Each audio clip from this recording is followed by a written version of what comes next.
Hello and welcome to The Corner. I'm the Frosted Glass, and I'm joined by my fellow Alabaster Savages, Jack Gunsky, My head hurts. Moonshock, Eat all those cherry starbursts you want, baby. I don't know, is he coming on to me? I don't know. Terry Diamantis, Hey everyone. and this week's special guest, Sora Luna. Oh, my dad, I'm in a cult. No, That's it's right. not a cult. For a cult to work, everybody wants to be there. No, your dad doesn't appreciate you. We're your family now. All right. They will never love you like we will, Jack. And we'll start with our first article. 3 questions to ask yourself to discover if you're a white savior. Oh, excellent. How I realized I am more biased than I thought. And of course, the picture's a bunch of African kids. Yeah, because that makes so much fucking sense. God. Ethiopians, God. lol. Another piece of shit. This.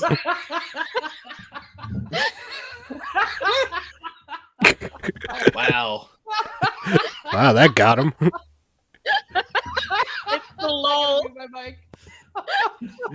Wasn't expecting that reaction. I think the Joker broke into his house with that laughing gas thing. So he's dead now. Sorry, Moonshock. Okay, good. No. Oh God. Well, I've seen his arc streams. I've seen him die many times. Oh, fuck off. Helping others should be the right answer, and yet we manage to take a good cause and turn it around. If you are a white person trying to help non-white people, you may be a white savior. That's It me in depends- the clear. It depends on your answers to these 3 main questions. You may still be confused why the term white savior is bad. To put it simply, the movements aimed at helping people from developing countries ultimately validate white privilege. What? Exactly. Fuck off. They validate white privilege, and white privilege is bad because we say so. And these other countries might benefit from somebody helping them, and that's a bad thing because white people shouldn't be helping them because it gives them white privilege. Actually, depending on where this goes, I might agree with them because there Yeah. are these do-gooders who actually cause more trouble than That's true. help. Like they do it because they want to feel like they're good people, so they'll send shoes to Africa or whatever, and then put all the shoe stores out of business because there's no demand for them anymore, sort of Yeah. disrupting the economy and shit like that. So it may be going somewhere sensible. I don't know. If some Africans have to die for the sake of getting rid of white privilege, that's just the price we'll have to pay. Yeah. Fair enough. That said, I don't see how being a white savior is inherently a bad thing. I don't see any inherent badness. Now, there are certainly drawbacks to assholes who have no idea how charity is supposed to work, who go in and they destroy a local economy and call it a win and then go home. Yes. But on its own merits, I see no inherent problem with so-called white saviors. Especially There's only one savior, Jack. There's only one savior. And he's Jewish. What were you about to say, Sora? well, it's especially because those who really are doing good never think of themselves as the white savior. Yes. Because they don't care. They just legitimately like helping people. Mm-hmm. Those So racists. I think this person calling himself white savior is just sore because he got kicked out. Because even the people who are needy are like, yeah, we don't need your help. It's okay. Yeah, you're helping somebody less fortunate who just happens to have a different skin color. So that automatically makes you racist and condescending, right? They take these countries and place them in a position where they become a rescue mission for the white savior. At the same time, You want to know who needs to be a true quote unquote savior of these so-called poor black people? Fucking Chinese. You want to know why? Because China is the biggest fucking racist country against black people you are ever gonna fucking see. You want to know why you don't hear that though? Because everybody hides it. It is everywhere in that country, but nobody says a fucking word about it. Ancient So you Chinese heard it- secret, huh? No, You heard him, everyone. We have to beat the Chinese. We have to hate the blackies even more than they do. I'm willing to do my part. Who's with me?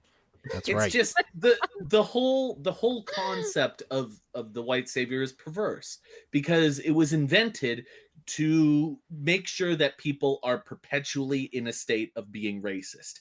That's the entire reason for its existence. You cannot, if you're bad to black people, then you're racist. If you're good to black people, then you're a white savior and you're still a racist. It's all just one giant Kafka trap.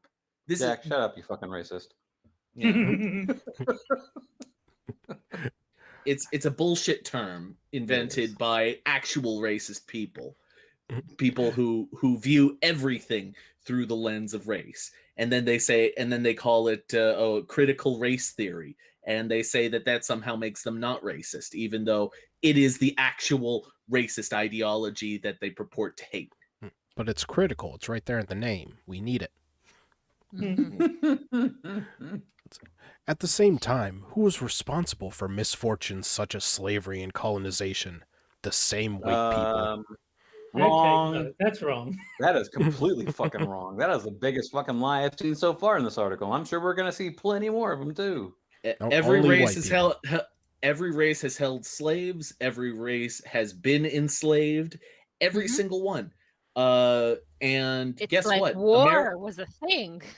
America did not invent slavery. America, Wrong, believe they it or did. not, No, they did. America did not invent slavery. However, they were one of the first countries to end it forever. Aren't white people those dastardly white people? Aren't we the only ones that have ever abolished slavery? Yeah, Well, we were one of the. Let's not focus on that. Let's focus on the fact that only white people are capable of enslaving anyone, and only blacks can be enslaved. That is what we need to focus on. God, that has to be like truly the most racist thing ever if you think about it. I know. Yeah.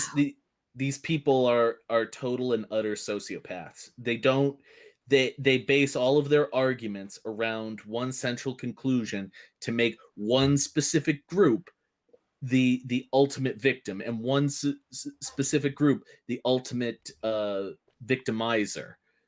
And they will not listen to any sort of reason or rationality, and they base their entire personality around around appearing as though they're fighting the good fight, when they are in fact not doing anything of any value at all, and are actually doing great harm to society as a whole. Well, if they can stop charity in Africa, then at least they're getting something done. Yeah. There you go. Who contributed to these countries getting in such a position in the first place? The same white people. Whether you're currently volunteering in a developing country or you are thinking about doing it in the future, you can find out if you're a white savior or not. Okay, hold on. So how fucking long do these countries have to be developed before they are actually at the level of every other country? Because some of these countries have been like forever developing. It's almost like a fucking team that's never winning. Oh yeah, it's another rebuilding year, another rebuilding. You've been rebuilding your team for the last 50 fucking years. When are you actually going to field a good team? That's what these developing countries remind me of. They keep saying, "Oh, it's a developing country. It's a developing country." What are you developing? What have you been able to show that you have developed for the last few decades? Nothing. Well, no. I mean- They've developed white privilege. Developing is just new speak for poor. It is. It's a stupid bullshit term. They're not developing shit. I hate to break this to you folks, but these countries, this land has existed for millions of years. It did not suddenly appear last night. If it's developing, it's going really, really slowly. Yes, Hey, and I can do you want guarantee it done? Do you want it done now or do you want it done right? They're just taking their time. Yes, There you go. and I can guarantee you that if the white man didn't come and colonize them like this, oh, the worst thing that they could have done to Africa was colonize it by the white guy. If the white man hadn't involved himself in the continent of Africa would have nothing but shithole little fucking mud But it buildings wasn't everywhere. the white person. It weren't the Arabs who started it first anyway. They're the ones Yeah. who kind of came in. The Arabs came in with the slave trade, and yeah. they brought their mud brought huts it- over. Yeah, and brought their and Arab- there they are. They introduced a form of currency and Mhm. trade. And Yes. that you start thinking like, oh hey, you know what would be really cool if our particular tribe goes to that particular tribe who has less people, and we just take them. No, but what you're And now forgetting that's something very very basic, important. but You're forgetting something very important. Arabs are white if they're doing something bad. oh yeah, I forgot about that. That is indeed a very significant part of this. Yeah. Yeah, just like that shooter in, what was it, Denver? Yeah. Yeah, the- no, he was a white supremacist, and he did it for racist reasons. I don't care what anyone says, and I don't care that we bombed Syria like last month, right before he committed this attack. And oh, by the way, he's Syrian, and we don't know what the motive is. All right, question number 1. Why are you doing it? Every act we do is selfish. Sure, there's a difference between stealing and volunteering, but we are nevertheless interested in gaining something for ourselves. In the case of volunteering, we search for happiness and fulfillment. However, the white savior also searches for validation of their actions and attention. It sometimes goes under the name of raising awareness. I can agree there is a fine line between the two, but let's try the following. Assume you cannot tell anyone about your volunteering and you cannot share a single picture on social media about it. Do you still have the same desire to go for this? Well, technically, yes, because I never had Yeah. any. Well, I mean, my only caveat would be, can I tell people like my family I'm going, because that's a safety issue. If it's just social media, other friends, yeah, why not? Now it's just some stranger pulls up in a van and says, "Get in, we're going to Africa." Get in, loser. We're becoming white saviors. Yeah, that's one thing that you never saw like on game shows. Here's a fabulous trip to Nigeria. Yeah, you can keep it. All expenses paid. It's like, here, you want to go to Zaire? Yeah, because we heard that everything's great in the Central African Republic. The Democratic Republic of the Congo. Yeah. And you'll get 3 mug-free get out of a mug-free cards. Just get mugged in this country and present them with this card, and they'll here's a instantly leave cruise. you alone. Here's a cruise to go and dig up some blood diamonds. Ooh, they have activities. That's called an excursion, if I remember right from my friend who goes on Disney cruises. Oh yay! All right, question number 2. Would you do it in your community? If you did not No, I wouldn't. if you did not consider engaging in such activities in your own country, then why would you go so far and start from helping people overseas? Well, I have an idea as It's not to a bad this. question. It's not a bad idea, but then again, I'm forced to ask, who needs more help? I mean, don't get me wrong. There will always be places in America that need someone else's help, and if you should help them, that would be a generally good thing. But then again, if I'm going to look at a place in Africa and compare it to America as a whole, Oh God, is this why you chose this article? I think toward the end of the paragraph, I think you saw it, didn't you, Sora? Yes, I did. Is I was this gonna say, did you write this? Did you write this article? oh, here we go. Finish the paragraph and then we'll get to that. The ulterior motive surfaces. I think the best kind of volunteering is you go to black neighborhoods and you volunteer to show them how to get to the DMV. No. That's good, but even more important, show them where to buy cigarettes. So many black men have just vanished off the face of the planet because they cannot find cigarettes anywhere. Everybody talks about the Trail of Tears in Canada. When you guys in the States obviously have one of your own, it is a national crime that we are ignoring this. I would just like to suggest to every single Democrat politician that if you really want to help out your own community, you should go to the inner cities that you're running and help Black people train as a test dummy subject. So just go in there and tell them, okay, if you want to kill a person, you shoot him right here in the middle of the chest. Aim for the heart. And there you go. They'll pick up a new skill on you. Very nice. Even if this question resonated with me the most. Even if I volunteered for a while in my own country, I realized one thing. I have been saying for a long time that I would like to adopt a child when the time comes. I pictured myself with a child that is either Asian or African, and I considered myself inclusive for thinking this way. Right. However, I am Romanian. Romania already has a big issue with the number of children in orphanages. Very true. Sora, you did write this article, didn't you? Oh my god, this is so incredibly fucking obnoxious. This person is like they go off into their own little world and they imagine themselves as like, I'm a good person. I'm a good person. I'm going to adopt so that people will look at me and say, he adopted someone. That's a good person right there. Except no. Now I have to talk in an article about why that doesn't make me a good person, and then show off even more by saying that if I did it this other way, even though I haven't actually done anything yet, that would make me a real good person. I just like the idea of going into an orphanage and just saying, give me the blackest one you got. I want him to go invisible if his eyes are The lights closed are out. in the dark. Oh, God. You show up with the Peter Griffin paint samples and you just hold them up to each kid. Yeah. No. This one's only a 5. You got any 7s or lower or higher? You got anything that's Wesley Snipes dark? 80% of the abandoned children come from the Roma community, the second largest minority group in Romania. You may lot better of know which them are as stolen. gypsies. Gypsies are coming to take them away. You know walk what?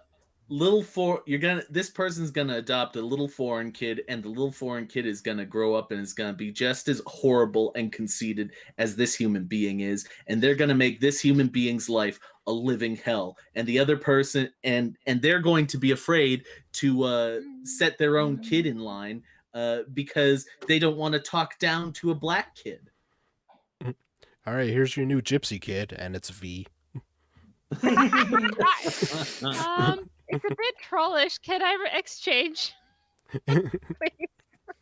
Did you know in an old children's book called Where the Sidewalk Ends, there was actually a poem by Shel Silverstein called The Gypsies Are Coming. They actually changed that to The Googies Are Coming because somebody in the gypsy community complained about it. I have that book. I have that collection. I'll have to check it out and see which type do I have.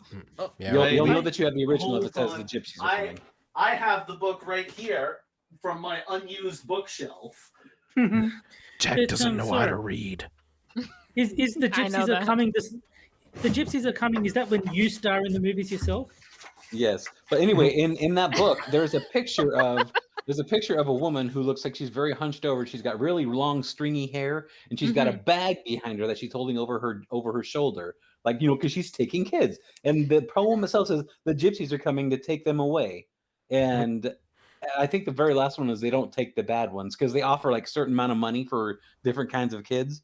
And what they did was they edited that to, they call it the Googies, Googies, instead of the gypsies, because apparently using the term gypsies was offensive. Oh, here we go. Yep, I got it. The Googies are coming. I got the Yes. edited version. It used to be called the gypsies. We had that book when I was a kid. I remember ththose books. Shel Silverstein. That was good stuff. Mhm. Very good. I don't remember. I've never heard of them before.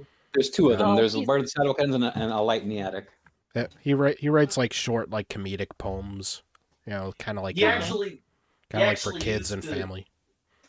he actually used to write rock songs, I believe, and they had like really dirty lyrics to them. I can believe it. As you can probably imagine, these children are less likely to be adopted.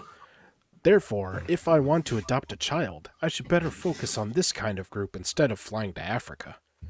Yes, Oh. yes, do that. Or better No, yet, no. don't touch children. No, Yeah, no, don't adopt a gypsy. They'll steal from you. Better yet, go to an inner city and have them run target practice on you.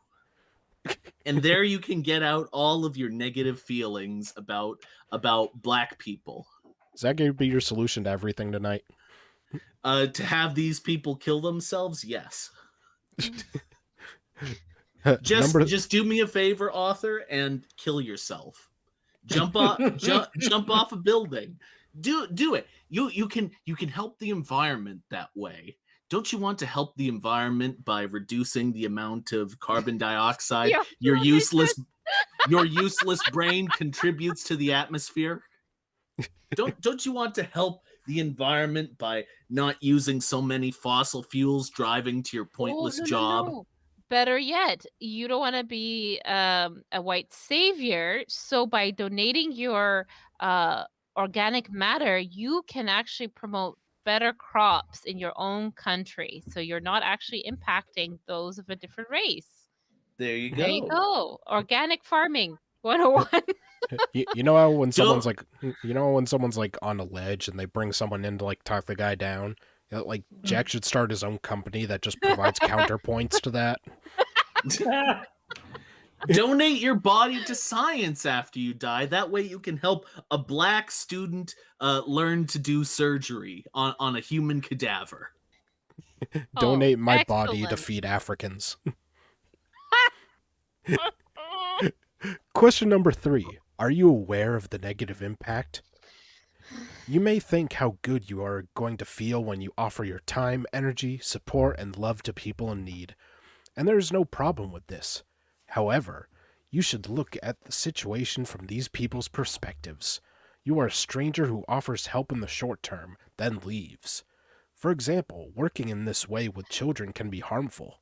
Okay, Here- whoa. Half of these people who volunteer in the place, the whole idea is they bring in manpower, show them ways that they can improve their lives, and then leave because by that point, they have adopted something. Or for example, you go in somewhere, you help with infrastructure, building infrastructure, right? And then you leave the rest up to them to sustain and improve.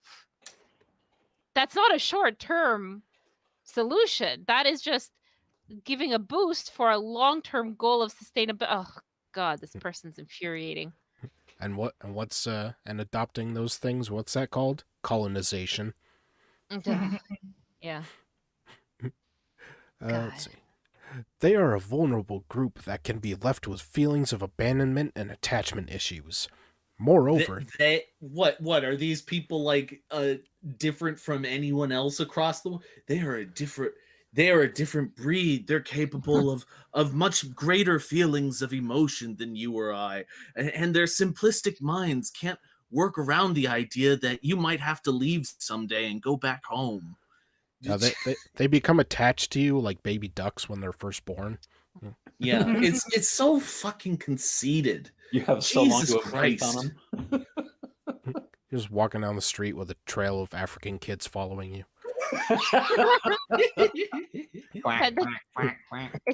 Make way for Africans. Piper of Nigeria. What would that look like on a like a street sign? One of those yellow diamonds that says African crossing. Moreover, just because you have good intentions, it does not mean you have the abilities for every type of volunteering work. If you are not qualified to do that type of work in your country, don't think you are better qualified in a developing country. Experts are needed everywhere, no matter the living standards. Well, do you want to know who knows that she's better than everybody else? Anna Kasparian. Author fella, guess what? If you were trained in America to do a certain thing, odds are you're better than just about any other person in any other country anywhere, because America has some of the best education system, even with all the stupid shit. No. You're misunderstanding.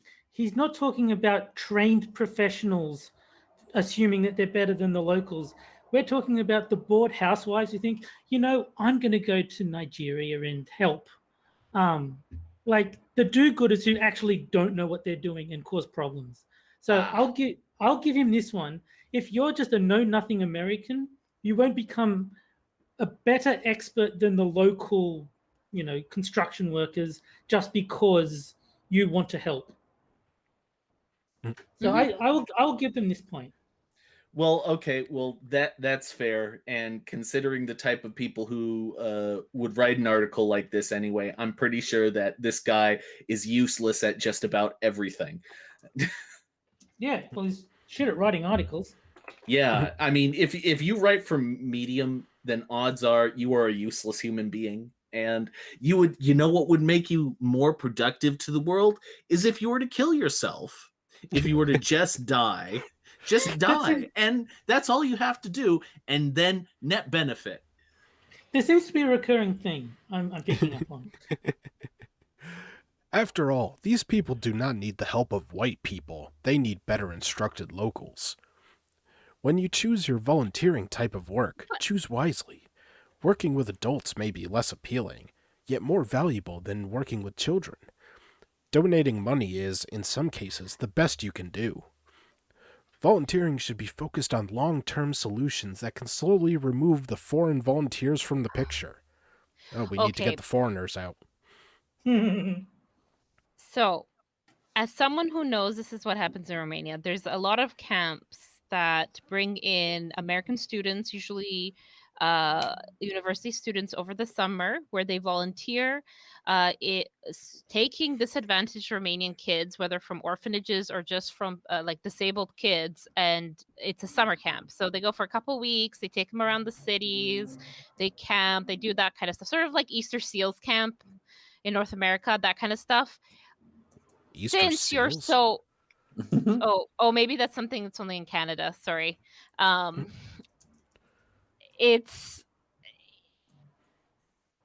don't you tell these people? I don't know if this person is Romanian living in Romania or an American, just Romanian nationality, their ethnicity, whatever.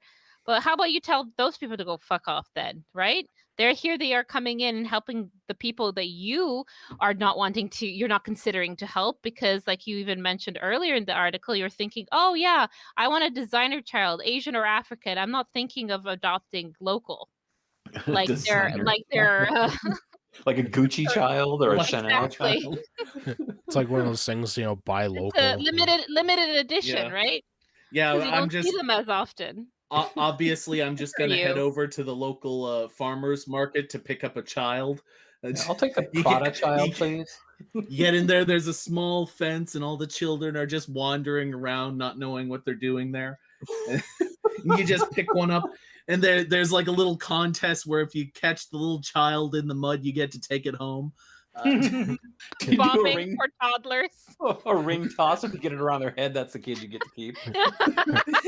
or it's like when you go to a fancy restaurant and you get to pick out your lobster. Yeah. Ooh, I like that one. That looks kind of snippy snappy. Let's get that one. Are you gonna throw them into a boiling pot of water though? If they squeal, we don't want them. We just want the tough ones. Just like the saying goes, give a man a fish and you feed him for a day, teach a man to fish and you feed him for a lifetime. Terry Pratchett said it better. Terry Pratchett said, give a man a fire and he's warm for a night, set a man on fire and he's warm for the rest of his life. If you identified yourself as a white savior, do not worry, you are not a bad hero. You are slightly looking in the wrong direction. We should take our good intentions and focus more on what those countries need rather than how to fulfill our sense of worth. This small shift in attitude plays a huge role in the overall picture. If we volunteer for the right reasons, do our research on what the best action is and start small, we can eventually get rid of the title of saviors. Humans helping humans sounds better, right? What are these people doing then? Oh, they're just wandering around thinking to themselves, I'm a really good person. Puffing their own farts of superiority or what? They're being white. They're a white person. They're standing in the middle of Nigeria, and then they wake up and just say, "I'm a really good person," and then go back to sleep. Oh God, Sora! I just had the Man. worst idea. You know the whole ring toss. Like they have those traffic cones taped to their head, and then you whatever you throw a ring, whichever one you get. But hey, that's the kid you take. It's like I didn't want that one. Too bad. That's the one you put the ring around. Now, Congratulations. do the game where you like shoot the water into the clown's mouth, except it's like a fire hydrant. They played this game a lot in the 60s. I don't know. What if they're like the Ethiopians that are starving, and you're doing like fruit juice or something into their mouths? Yeah, Here you go. that way everybody wins.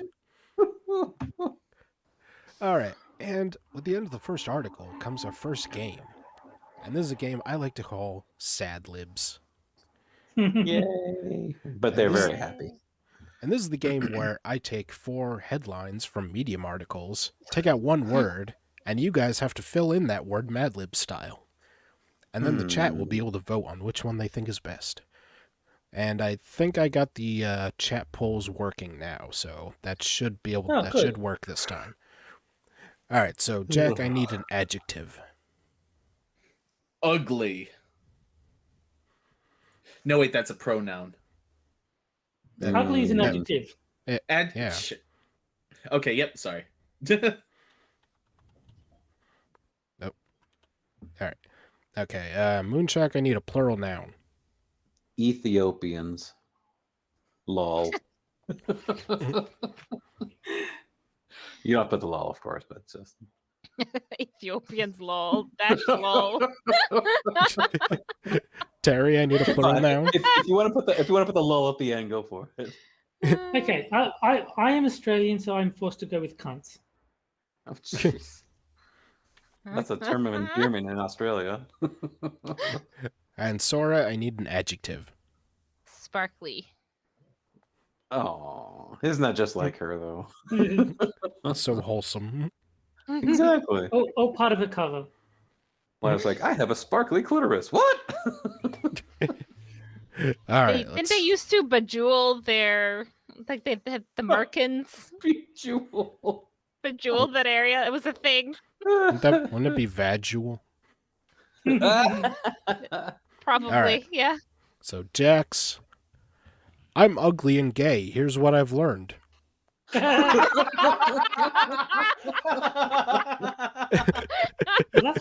that's just true.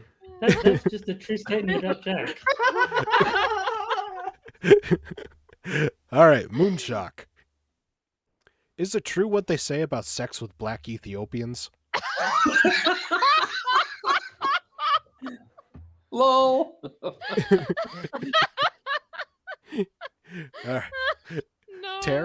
Terry's? John Cleese. Trans people need to get some cunts. Oh my god. I That actually mean, worked really, really well. that was is he not wrong? wrong. Is he wrong? Not wrong.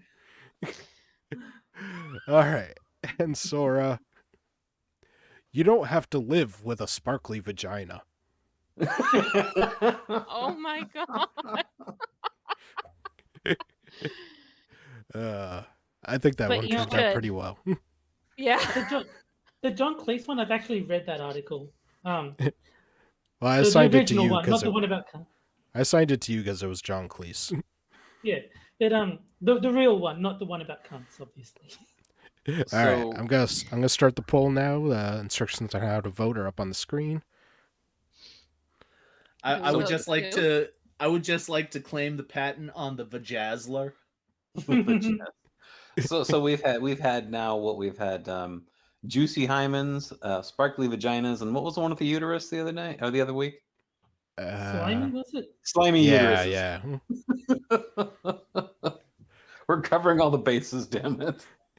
All right, it looks like the so poll you is guys working. You guys are educational. You teach about anatomy very well. Exactly. Thank you. I think Sora's going to win this one. She seems to be getting all the votes. I don't know. I would have a hard time choosing between Terry and Jack. Yeah, I would be inclined to agree. They're both very good. I don't I'm know. ugly and gay. And here's what I've learned. So someone clip Moonshock saying that. What? No, do not. No, don't do that. And You just don't the wanna fact do that the cunts one just fits so perfectly. Yeah. Well, mine's just like you're just proving the same. Black Ethiopians, okay, as opposed to what? White Ethiopians? It's a little on the Chinese nose. Ethiopian. Tiny. The John Cleese one, the actual word was perspective, because that was a quote that John Cleese had made, and the article was saying, how terrible he was for saying that. Nah, Yeah. cunt sounds better. All right. But it's a lot more accurate. And the winner with 5 votes is Sora. Sparkly vaginas. Yay. Because bejeweled. Or bedazzled, or whatever the hell they call it. Vajazzled. Bejazzler. Or bejazzled. All right. And now on to our second article. All white people in America are on trial with Derek Chauvin. No, for Oh fuck's my sake. Oh, God. fuck you! Stop trying to Nice lump to be you everybody guys. in together. You incorrigible racist. I thought you guys were all a monolith or something, Oh yeah. All And- white people are the same. Stop being so racist. Fuck you. All right. And, I always check the articles out ahead of time. And for this one, I think I'm going to go with the old method of switching out races when I read it. So You should do I'm like a going- find and replace. Yeah, so anytime she says white, I'm going to replace it with Jew and see if that sounds any see if that sounds any more offensive. Now, why is that person? Why is that one part of the overall unbuttoned? Shouldn't she be? I mean, you want That's fashionable. to. Because she's non-binary. Okay. Because she Got doesn't it. have both one buttoned. Derek Chauvin's murder trial isn't just his trial for murdering George Floyd. It's the trial of the century for Jew people in America, too. All Jew people on trial, especially Jewish men, and most Jew folks are too obvious and self-absorbed to realize it. Instead of dealing with the consequences that have led to the failed state we're living in, Jewish people have moved on to concoct their latest escape hatches. Anti-woke culture bullshit and cancel culture crises. Those goddamn Jews. Clip that too. Shut up.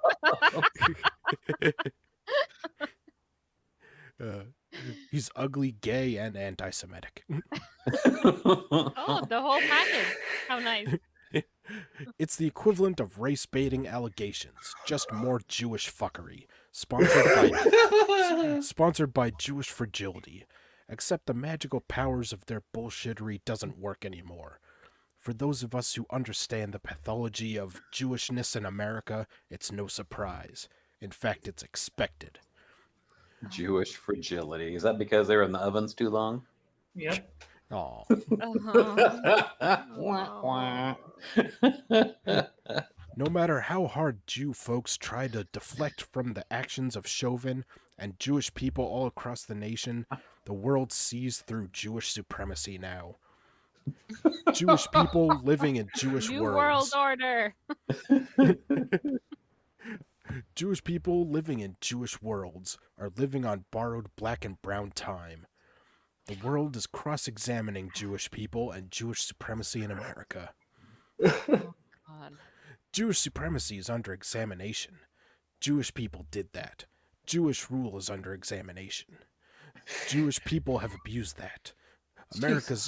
America's criminal justice system and law and order structures are under examination. Jewish people created and maintain those. Racism and America's racist social order are under examination. The Jewish racist, mostly slaveholding class of founders created that. Yeah, I just have to note. Do you notice how now that he's changing the words, if it was just going to be the same, it would probably sound like your conventional, gobbledygook that comes out of like the universities today. But when you change it around, it sounds totally and utterly incomprehensible, just like an angry, ignorant rant from someone about the Jews. Hey, you just No, change the no. demographic and it turns into a Stormfront article.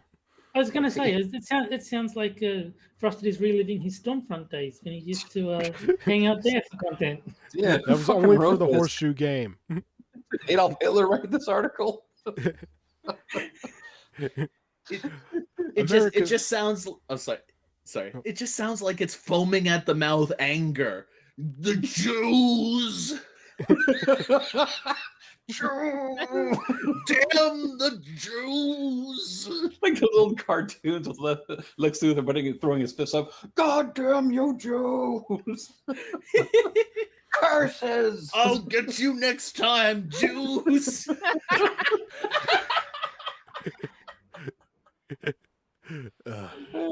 You won't get away with it next Jew. time, Jews! Inspector Jew. America's institution of policing, formerly known as slave patrolling and overseeing, is under investigation. Jewish people created it. Inequity, inequality, and unfairness in America are under scrutiny. Jewish people created and help sustain it. The trial of Jewishness will end with a verdict. I'll get you my Jewy and your little Jew too. No, not Dewey. It's my Jewy! Chewbacca. Easy, Jewy.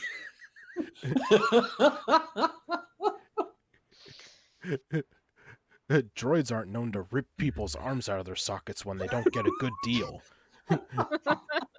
I propose a new strategy. Let the Jewy win.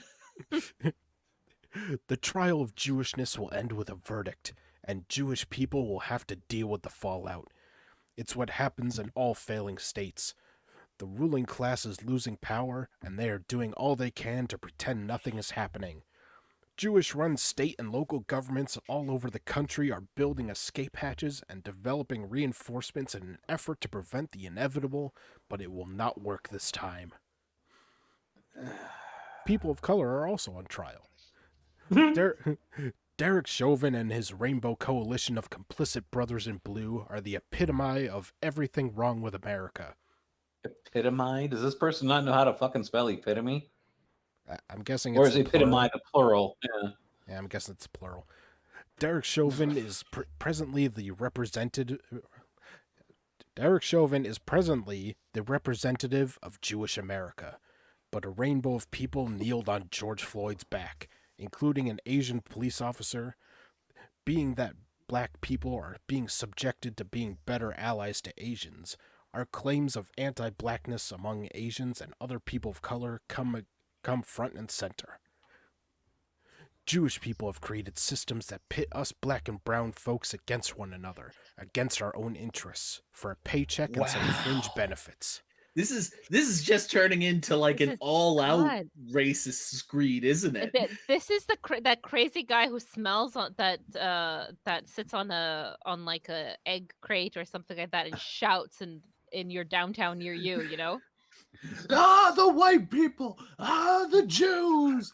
Ah, the Chinese! The Jews! The part I The found end most is coming! Repent! part I found most interesting is that apparently eggs come in crates in Canada. So Great. would you call Jewish pasta joodles? There you go. Yes, 100%. I'll have some spaghetti joodles. Oh God.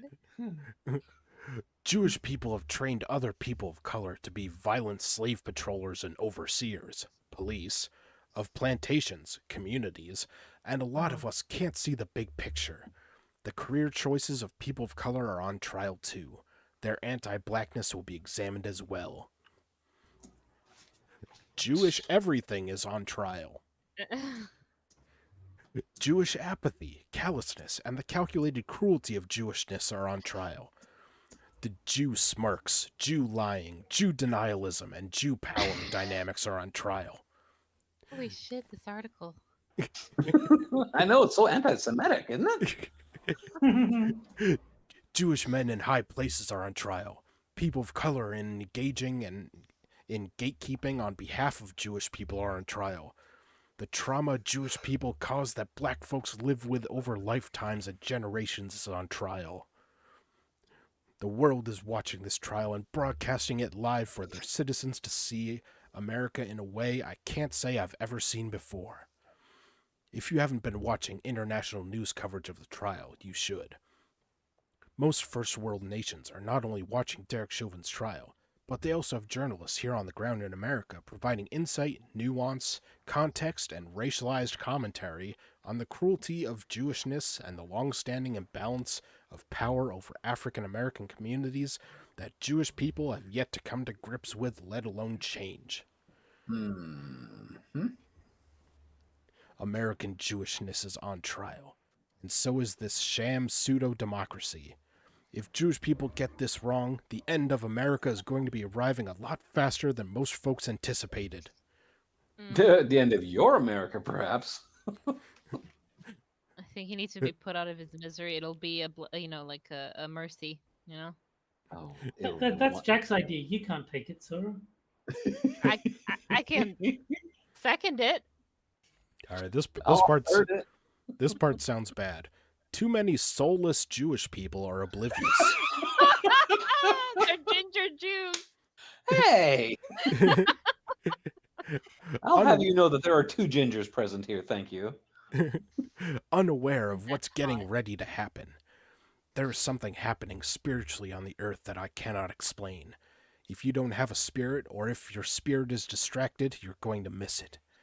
You won't know anything until it's too late. The last of Jew folks' worries should be money or property. Oh, that sounds bad too. Isn't that already their worries? None of those things will be able to help you when things go bad. And things are going to go bad, honey. And things are gonna go bad, honey. All right, okay, I'm going to skip ahead to the conclusion. Aww. All right. Oh my! How long Good is this? God. God damn! Look at that! It's Oh my God! This Holy shit. this guy is sick. Holy. yeah. This Maybe we need to person call- has a can- I believe it's a woman. This is a mental illness. These people have a mental illness. That's the only way I can describe this sort of pathology. God, Terry. Joodles are just spiral pasta that look like side curls.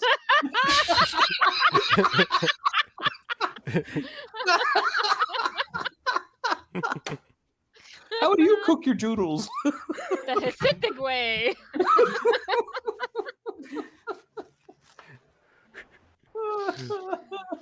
All right. Jewish folks lack collective shame. Most black and brown people in the world have something we engage in called collective shame, meaning when one person in our group does something bad to hurts one of our own, It hurts one of our own, huh? or anyone outside of our collectives, when I say we here, I'm speaking of my experience as a decent black person. Oh, is that what you are? Those Those don't of us exist. those of us who have not assimilated completely into Jewishness, and those who do not engage in anti-blackness. Jesus Christ! Are they those Every- black Jewish people? Little bit of perspective here, fella. Little bit of perspective. This sounds, even if this said white in it, it would still sound completely absurd. I have no idea why you would say that. All feel embarrassed or ashamed about it. We literally feel the shame when one of our own violates in a way unbecoming to our collective group. You mean like when you commit most of the murders per capita? Oh, wait, that's a hate fact. Well, not that one. Black and other non-Jew groups feel the shame because we see ourselves connected to one another, hence the collective mindset. Black and brown people often engage in collective shame as well as collective celebrating when we accomplish something great. Maybe that's why you've had collective problems. Yeah, we've had their collective celebrating all last summer, remember? Yeah. We also understand Jewishness blames us all when one of us does something bad. You just said that you all feel shame for it. Yeah. Yeah. Are we supposed to collectivize you or not? Yeah, No. no, they're all different, but they're all the same. They're all the same, but they're all different. And by the way, don't suggest for a second that they're all the same, even though this person is literally saying that they're all the same. Wait, you mean they're not all the same? I know. They're a Jesus- collective, but Jesus don't treat Christ. they're a collective, but don't treat them like a collective. Apparently not. Just because they all look the same. It's so incredibly infuriating how these people seem to have eschewed just basic logic. It's getting to that point where it's like an argument becomes so incredibly stupid and absurd that arguing against it is increasingly difficult, because it's like telling someone that 1 + 1 = 3 is inherently wrong. It just is. It is self-evident, and how you can't see that immediacy to it is just it's baffling. Clearly, you don't understand Common Core. Non-Jews have learned to internalize the sins of the one. Me equals we or us. Most Jewish people, on the other hand, are different. They'll own the good of their collective when it suits them in a transactional sort of way. How appropriate. But Jewish people, I'm just waiting for also they run the banks or something. But Jewish people also work expeditiously to disassociate themselves from anything or anyone that makes them feel or look bad. Most Jewish people don't feel as though they are responsible for one another. Most Jewish people appear to believe they flutter the earth solo, doing whatever together and or not together, not seeing the world as a place they need to care for, and not understanding that they too are all connected in this great circle of life. Okay, I added that part. Maybe this is what we should be doing, is taking these articles and just replacing one word with another word and just reposting them on the internet. I agree. Just do that, and the people, they'll have nothing to say, because whenever someone gives them the if you replace it with this word, it suddenly becomes offensive, and they just go, well, it's not the same because of the white privilege. And I say, you mean because of Jew privilege? No, even better. Replace it all with like Jew or whatever, and then post it on Stormfront. Yeah. And then show the people at Medium just how popular their ideas are with the Nazis on Stormfront. And thus, Frosted became the most popular author on Stormfront. Like he wasn't already. Let's see. They seem to be unable to grasp that because they are in a collective group, the dominant group in the nations and current world social order, their group is responsible for many of the nation's problems today. Oh wow, this is a Secret Stormfront cabal article. of the Jews. Jewish people, the collective, are responsible for much of the problems we have on the earth today. Oh my god. Oh my god. Congratulations. You found an article that scandalized me. So what you're saying is that the Jewish people are Borg? They are the collective, after all. Which just happens to be where most of the black and brown people reside on the planet. Well, wait. Oh. Hmm? So yes, they are also on this planet. They have responsible for much of the planet of the problems we have on Earth.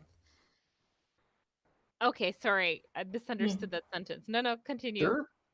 All you need to know is Jews suck. Disavow. And then some. Those problems have been intentional and by design. The fruits of Jew labor are manifesting themselves, but not in the ways most Jewish people are accustomed to. It's a watershed moment for Jewishness, and they don't get it, but they will. Wow, that sounds Wow. sinister.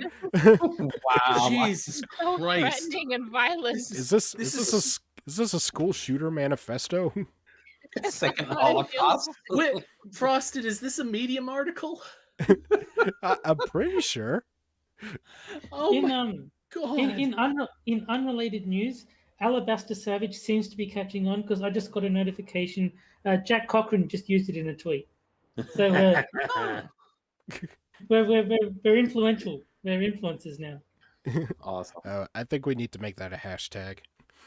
I think so. If they'll allow Monster it. Savage. They might not allow it just because of the word savage.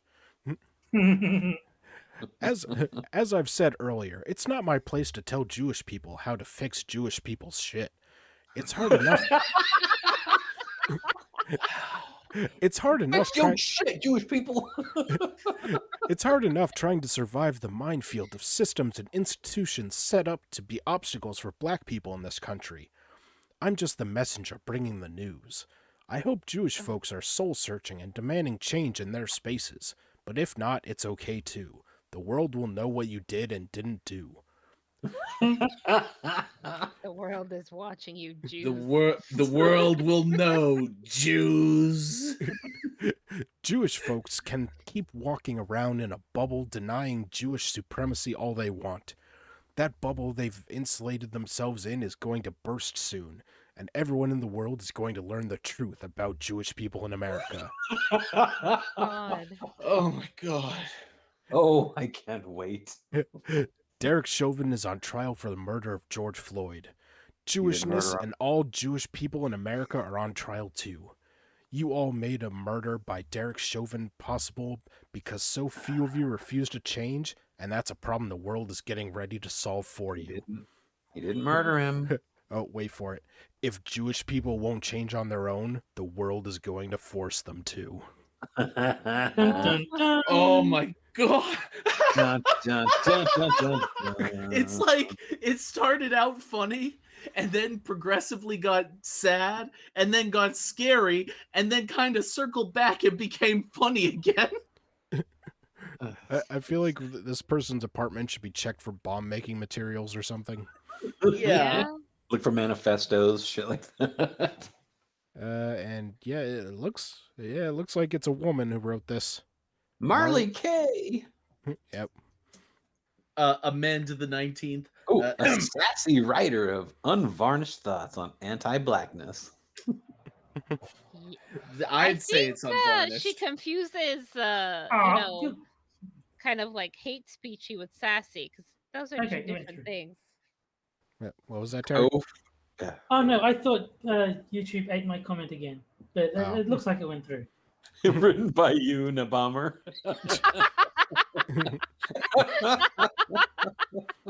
Very well done. All right. And now it's time for our second game, which I Oh, thank call God. Poe or No. Oh dear. And this Gonna be one, tough. I'll give you I'll give you three headlines, two of which are for Okay. medium and one I made up, and you have to figure out which one is made up. Frosted, I gotta say, after this last article, I think that you could fool me with just about anything. You could make it the worst thing you've ever written, and it would probably look realistic after having read that last article. So C not is wrong. some Jewish people are apologizing for their privilege. Should we forgive them? All right. So headline A: if a man ogles a woman and she doesn't notice, has she been harassed? No. Headline B: how fact-based reporting still supports systemic racism and how we can do better. And C: some white people are apologizing for their privilege. Should we forgive them? I don't know.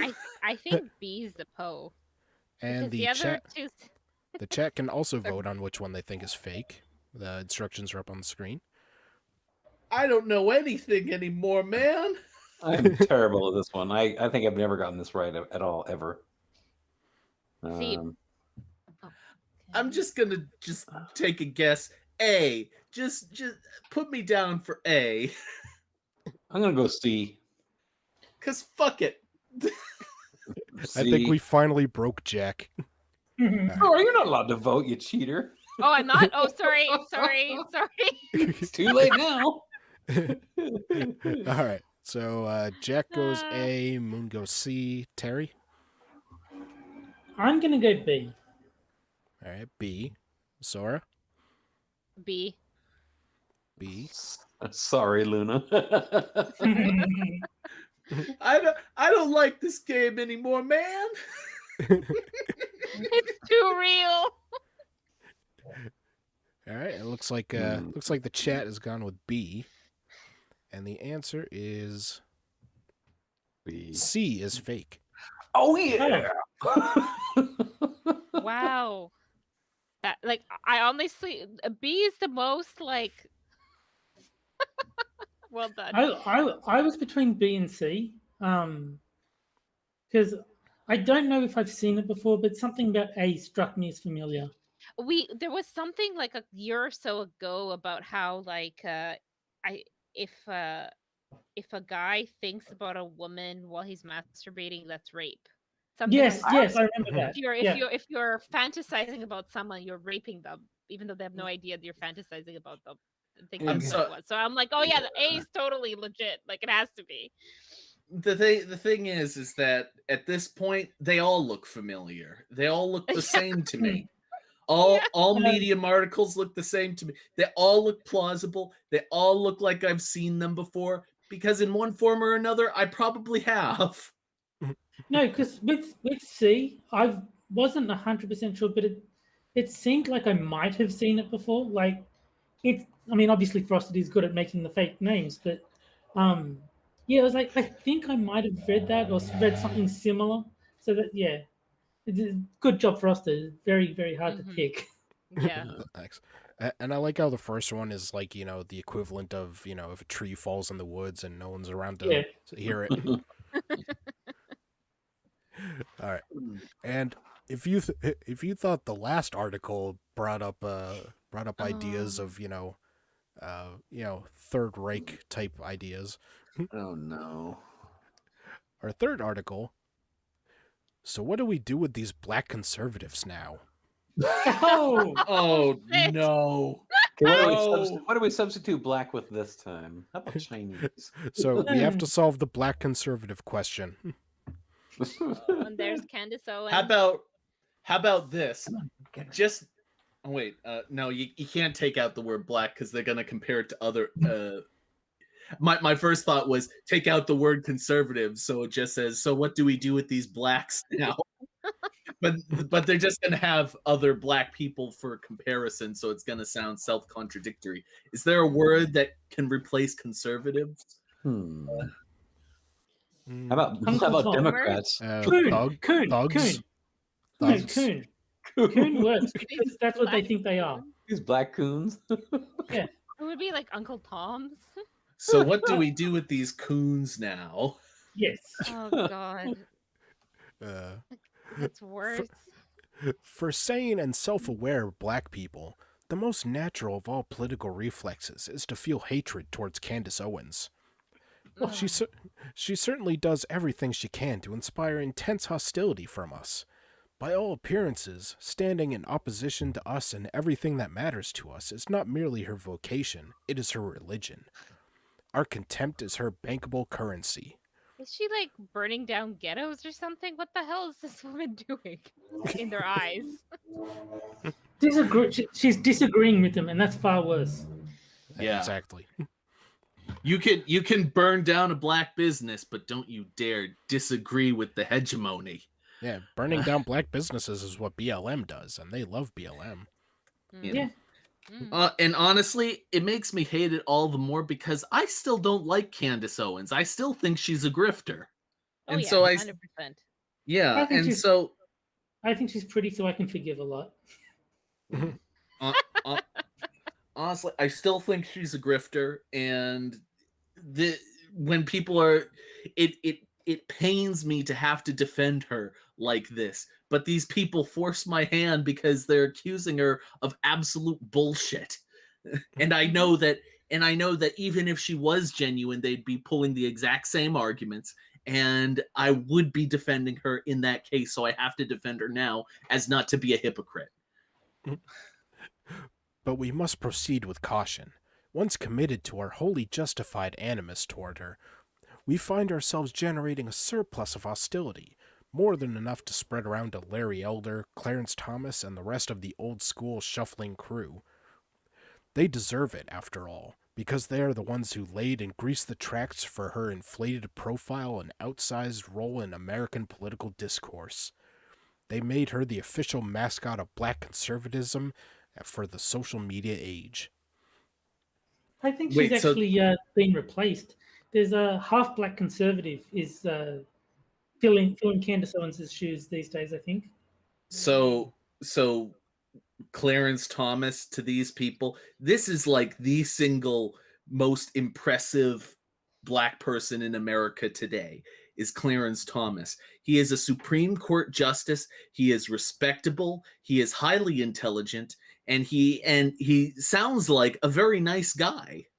But he still can't find the DMV. He still can't find it. That DMV just eludes him somehow. It's like El Dorado for black people. As is the case with all surpluses, we will find a way to spend that excess hostility wherever we can. But there is a real risk of spending it recklessly and burning ourselves out in the process. We have recently discovered that our contempt for black conservatives is so durable that it even outlasts death. Many of us still curse the name of Herman Cain long after he literally surrendered his life to perform one last lap dance for Donald Trump and the party he commands. Wow. Wow. Whether they project the scholarship and sophistication of Thomas Sowell or the incendiary jingoism of Allen West, black conservative public figures are all selling the same precious commodity, white innocence. And nothing enrages conscious black folks more than having narratives of white innocence pushed in front of us. And our adversaries know that. And the unconscious black folks are high as fuck. Sorry. Check wants to know if this is the last article for the night. There's one more after this. Okay. But what does scorning black conservatives profit us? We should ask ourselves that question and find an answer that does not leave us standing in the same place we have been since our great-grandparents were dreaming of better days for us. So this entire article is going to be rationalizing on top of more rationalizing. Relative to the predominant population, we are in pretty much the same position today as we were a century ago in terms of economic efficacy and political power. The fuck? Where the hell are you living? I don't think it's America. Jeez, how difficult is it to get to that DMV? You have to walk both ways in the snow that's like 10 feet deep or something like that. Uphill both ways. Yeah. But we must be mindful of the fact that our derision of them in public is doing the bidding of their white puppet masters almost as faithfully as their soft shoe dance routines are. But unlike the Uncle Toms we revile, we get absolutely nothing out of the exchange beyond cathartic gratification, and we can neither deposit catharsis in the bank nor add it to our vote tally in a swing state. No serious person can dispute that white folks who harbor ill will toward black folks are served when we turn our hostilities toward one another, regardless of the reason and irrespective of the context. That is why Fox News revels in reporting on gun violence in Chicago after particularly bloody weekends. But black-on-black contempt is a reality in the same way that black-on-black crime is pure mythology. After all, so-called black-on-black crime occurs in equal statistical proportion to white-on-white crime. But that is a phrase never uttered and a concept never considered. Meth heads in Minnesota commit crimes in service of their addictions exactly like crackheads in California do. Don't understand the parallel, but okay. Yeah, that's way wrong on the context.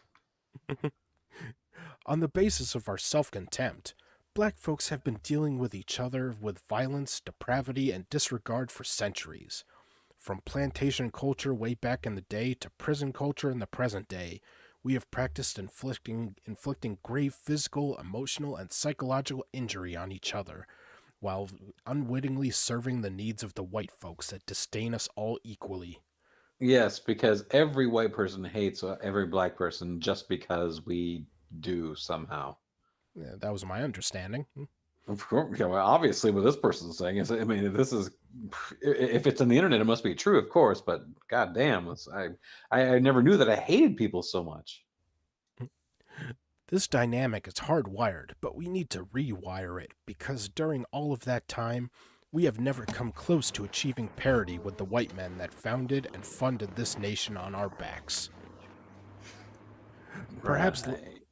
perhaps legitimate and lasting parity is an impossibly steep mountain to climb, but conscientious black folks know that we are duty-bound to try, and we will never make it to base camp if we keep burning the energy we desperately need for the climb, fighting intramural battles wherein victory brings no prize.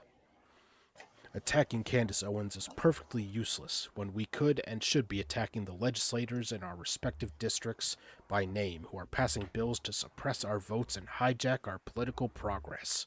Nobody is trying to suppress your votes, you fucking idiot. No. Remember the voter ID? The whole issue with black can't find DMV. It's racist. Yeah. And it's suppressing the black vote. Blacks, how about this? Maybe blacks have no legs and so they can't get to the DMV. Like they physically can't get there. If The they what, had you no can't legs, crawl? how could they be joggers? Good question. There is a clip going around where some guy says, where's the DMV? And the black guy says, oh, it's just down there. But don't be fooled. That black guy probably thinks it's like Deshaun Martin's van is what the DMV is. So, Oh, you know believe the lie. Deshaun too?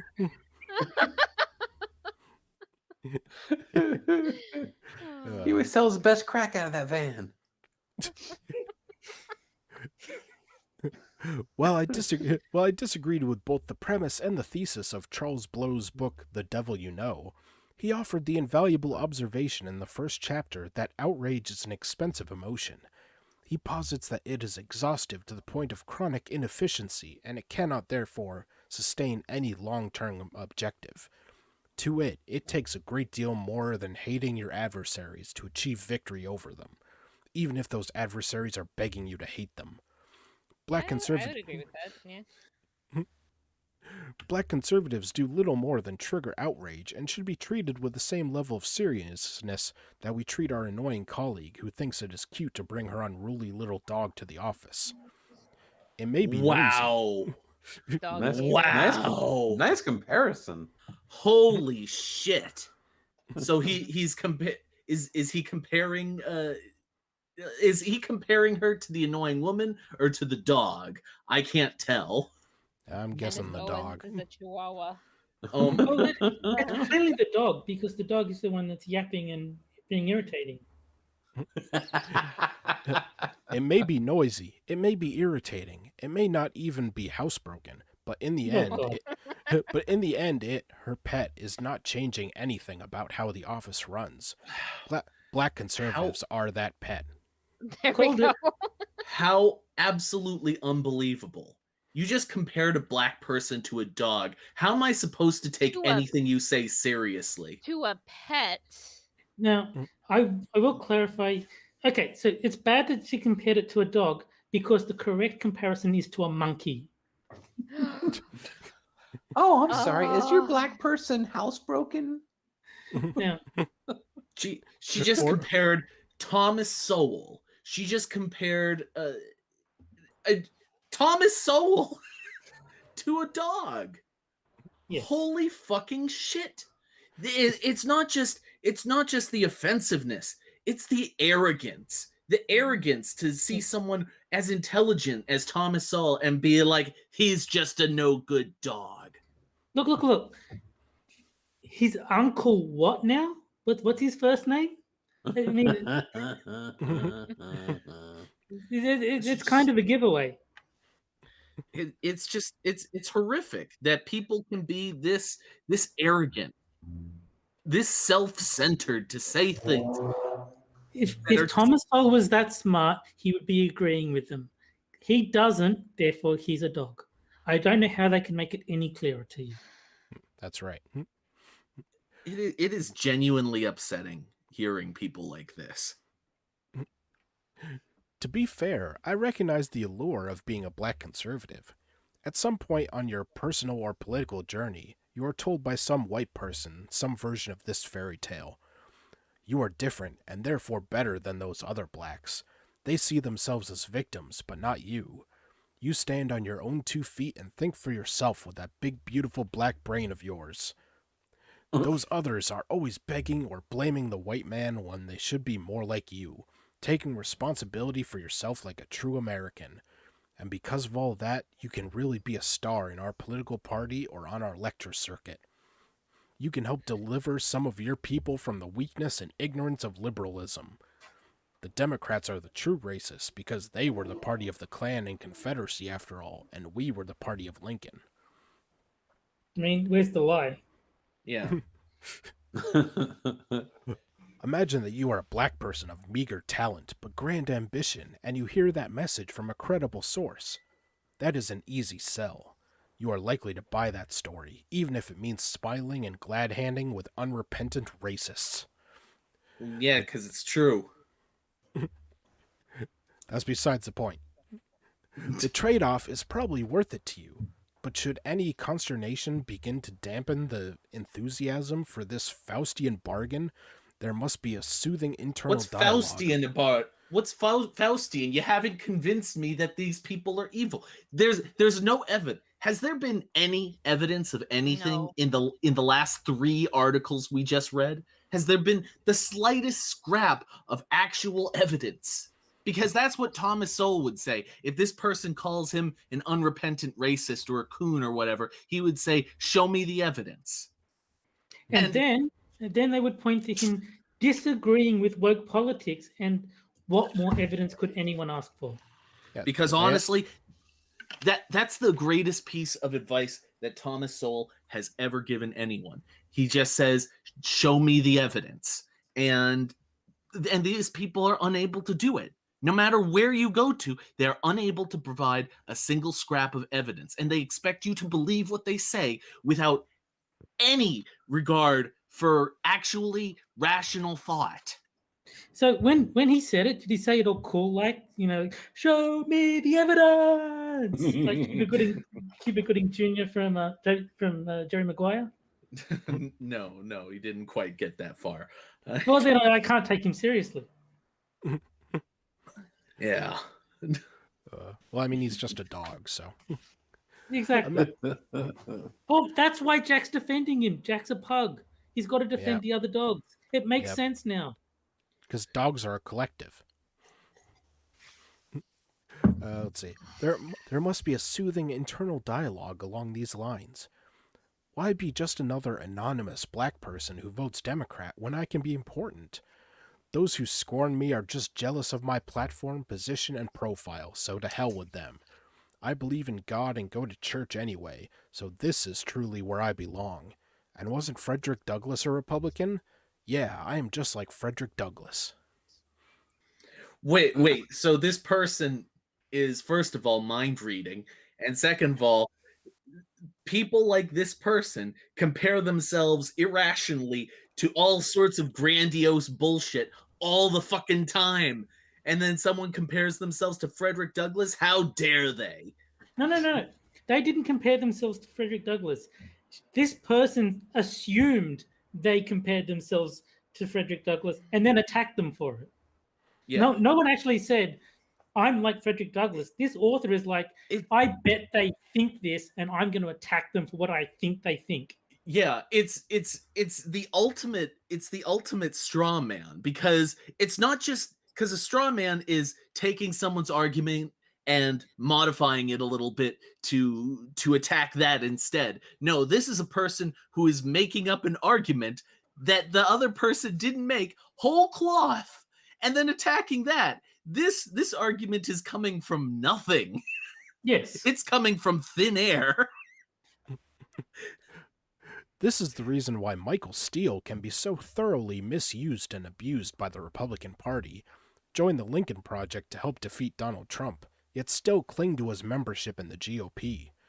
Rick Wilson and Steve Schmidt were the biggest names in the Lincoln Project, and they formally withdrew from the party as soon as Trump gobbled it down and defecated the putrid mess it is now. This was after the likes of George Will, Joe Scarborough, and Nicole Wallace all turned in their red shirts and decided to play skins. Because of course wearing the blue shirt was still a bridge too far. But Michael Steele just can't let go. Wow. Steele was unceremoniously dumped as Republican National Committee chair after the GOP took back the House under his leadership. Current RNC chair Ronna Romney McDaniel. That just reminds me of Rowdy Roddy Piper. Ronna Romney McDaniel. Lost the House, lost the Senate, and lost the presidency in consecutive elections, and was reelected to another term. If anybody should be flushing their GOP affiliation, it should be Michael Steele. Alas, he hangs on. He knows that if he doesn't, he could sink into the abyss of anonymity as just one of millions of black folks who could never tolerate locking arms with trolls like Newt Gingrich, Rush Limbaugh, and Mitch McConnell. For those who thrive on the attention, there's too much to bear. One more paragraph. Thank you. Oh, God. Thank you. To be sure, this pathology runs deep, and because this current window of opportunity to make permanent progress is rapidly closing, we are far better served by just leaving them to wallow in it by themselves. We simply have too much work to do to revile or rescue them at the same time. Summation, just ignore these black conservatives. Leave them the hell alone, and their value to their puppet masters will be greatly compromised. That will hit much harder than calling them names on social media, and we still have a mountain to climb. And everyone stood up and clapped. Yeah. Honestly, I agree with this idea totally. You know, if you disagree with someone and you hate them a lot, just leave them alone. I honestly think that's a good idea. Well, I actually made that exact point on Twitter because someone was complaining about all these articles, and I was like, don't read them. Instead of shouting abuse at the people who write these articles, just don't read them. That hurts them far more than you screeching abuse. Yeah. Honestly, even though you're not promoting hate by ignoring them, you know. yeah, And then instead, and then you ignore them. And how about you? Besides that, if you screech abuse at them, it lets them play the victim. If you ignore them, they can't do that as effectively. Like if they can point to, look at all this abuse I've received just for writing the article, they're going to feel emboldened. They're going to be like, well, now I've got to prove something to stand up in the face of this oppression. Whereas if you just ignore them, they don't get the attention that they're seeking and they go away. Frosty, what are you doing? I'm just putting a response. Well, they oh, let what's you. he saying? Maybe some black people just have different opinions. Nah, couldn't be. Good one. Let's The see, only what comment. did we learn from this article? Ignore people you don't like, and they'll eventually lose power and go away. And black people are like dogs; they're pets. Yes. Yes. See, the only thing I object to is comparing black people to dogs, because monkey really is the go-to animal comparison, and I think we need to be consistent on that. Well, I mean, according to YouTube, because you can't type monkey, so. No, And YouTube is never wrong. never. All right, and now it's Never. time. And now it's time for our last game, and that is Wheel of Oppression. Oh no. Yay! This game is hard. This game is. I think Jack Cochran was the only one who did well at it last time. Yeah. Well, that was our first try, so. All right, and with this one, each of you is going to pick one of the innocuous objects in the list to the left, and then I'm going to spin the wheel, and you have to explain to us in, let's say, 90 seconds God. why that object is the appropriate ist or phobe. Hmm. Well, Okay. I'll take All right. batteries. Sunflowers. I'll take gift wrap. I'll take VHS tapes. Okay. And let's see. Who's going first? Not me. I'll do it. I'll get it over with. All right, Let's see Terry. how badly I fuck this up. What was your object? Batteries. All right. You have to explain why batteries are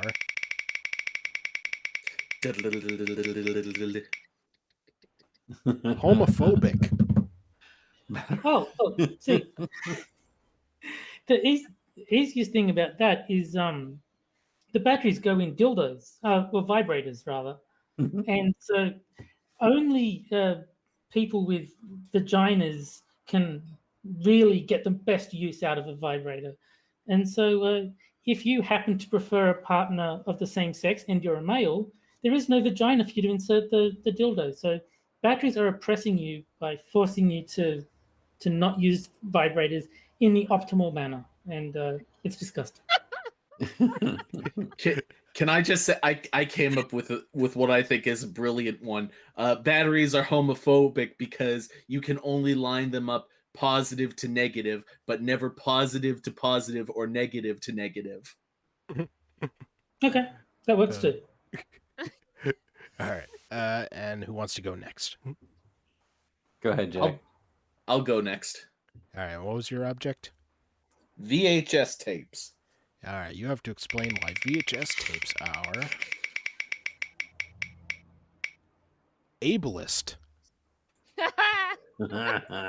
Well, obviously, VHS tapes come from a time where you actually had to get up and press the play button on the TV in order to make the movie run. So that's what makes it ableist, is that it requires you to actually stand up and go towards the TV instead of now. VHS tapes weren't always remote enabled, and remotes are for disabled people. It's just and not just lazy people,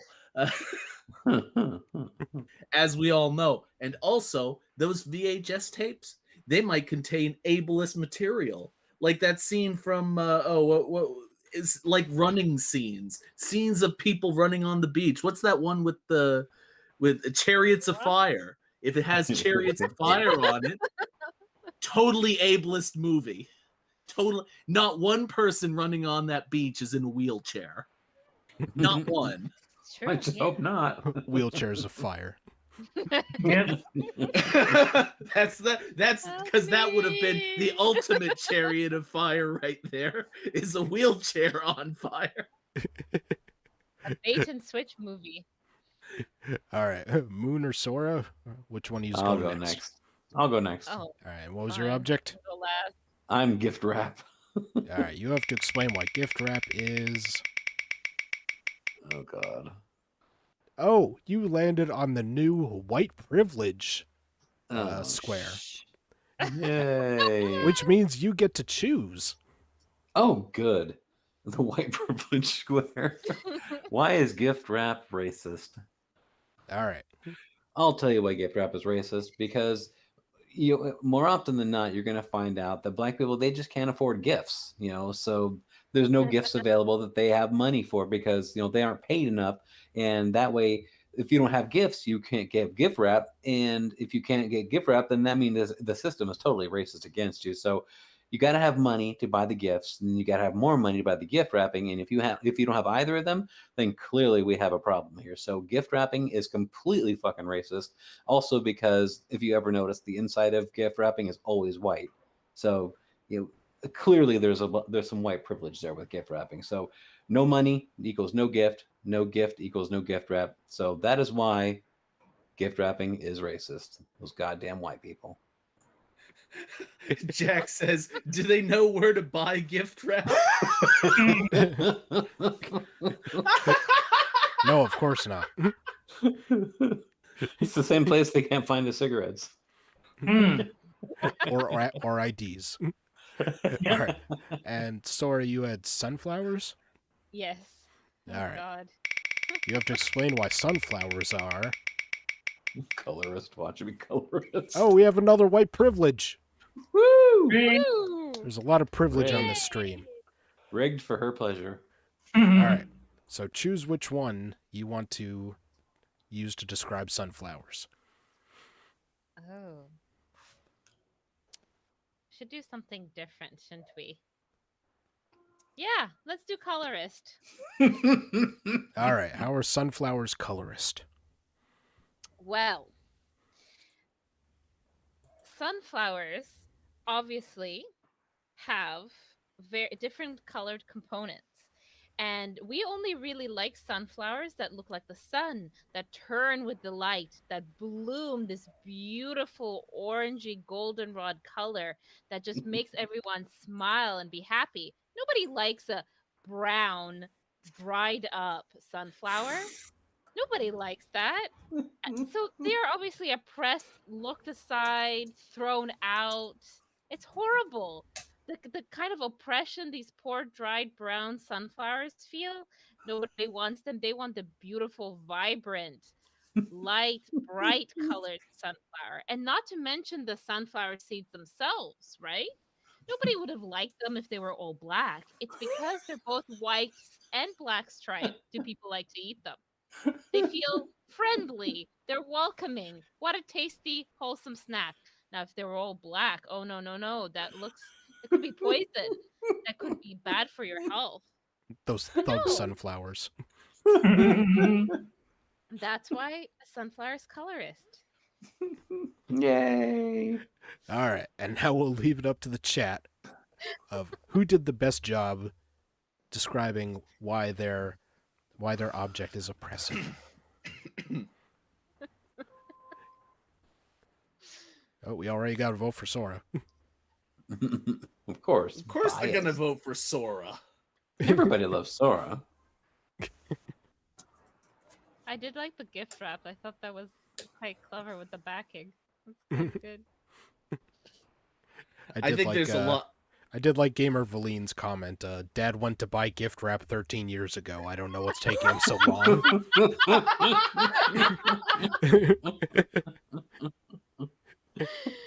Oh god, that's good. Well, dude, I like that gamer Valine. Very good. Oh, Did we you know got vote for that Terry. Did you know that 13% of the population buys 50% of the gift wrap? No, it steals 50% of the gift wrap. That's more like it. There you go. Well, I mean, they're only dogs. Oh, Jesus Christ. They ran away. They look like giant sticks. All right, and the winner is Sora Yay! with her Thank you. colorist sunflowers. Hey, somebody voted for me. Yay! I got nothing. All right, and on to the final article of the night. Words may break my bones, or the harm of racist language.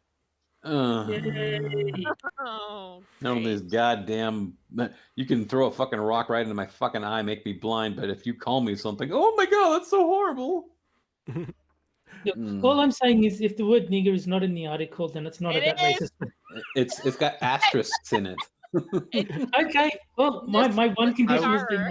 met. I would Oh. just like to appeal to this author's sensibilities. Nigger, nigger, nigger, nigger, nigger, nigger, nigger, nigger, nigger, nigger, nigger, nigger, nigger, nigger. God. Zach, why? Disavow, disavow, disavow, disavow, disavow, disavow, disavow. It's jogger. Thank you very much. Earlier this month, at the institution where I teach, a black student on one of our sports teams was suspended for unsportsmanlike conduct in response to an in-game taunt she received from an opposing player. That taunting, if we should even be calling it that since that language is significantly minimizing, consisted of a young white woman calling our student nigger and monkey. See, Terry's right. Why was the black student the one who was suspended? Because Oh, he well. reacted to the taunt is probably what happened. Oh, What's maybe worse is that this was not the first time such a thing has happened to the student at my school. In an incident earlier in the season, she was called these names again, only this time she didn't just react verbally. The student at my school punched the other girl in her mouth. There you go. Told There you. you go. See, they're nothing but a bunch of violent apes, didn't you know? Dogs. That They're was their dogs. mistake. Dogs. My bad, dog. Now listen, as a pacifist, I never encourage violence, and I do not think punching someone in the mouth is an appropriate response to anything. But But And even she put it in bold. The problem here is more complicated than when to hit or not hit. The problem is that acts of racist violence, because they are often invisible, are not treated in the same way hitting is. We don't name that as a kind of violence, but it is. Physical violence we can see, or at least we know what to look for. We see the act of hitting.